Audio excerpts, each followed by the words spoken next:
কোটি টাকার কাগজে 400 কোটি টাকা কমিশন বাণিজ্য হয় কিভাবে? আপনারা বেয়াদবি নেবেন না। মানে যেহেতু সাংবাদিকতার জায়গা থেকেই খবরটা প্রথমে আসছে, সেই জায়গাতে তো জিজ্ঞাসিত হওয়া উচিত। এটা স্বাভাবিক, এটা সেন্সের বিষয়।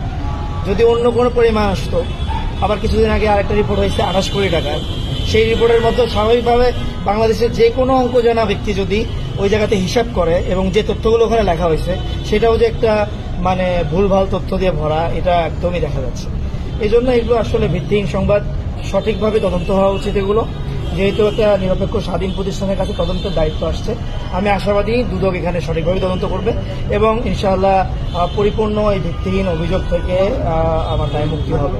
আর দ্বিতীয় প্রশ্ন করেছেন আপনি ডিসি নিয়োগের, এটা অনেক স্বচ্ছ একটা প্রক্রিয়ার মাধ্যমে হয়। যদি ডিসি নিয়োগের ক্ষেত্রে কারো এরকম ভূমিকা থাকে যে কেউ 64 জেলার ডিসি নিয়োগ করছে, মহাশক্তিশালী কাউকে হতে হবে। তো এটা আসলে যেটা সম্ভাবনার সম্ভবতার একদমই বিপরীত একটা জিনিস।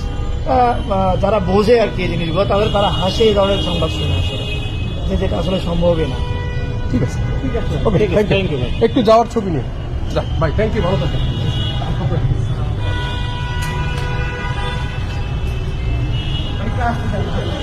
ধরো না।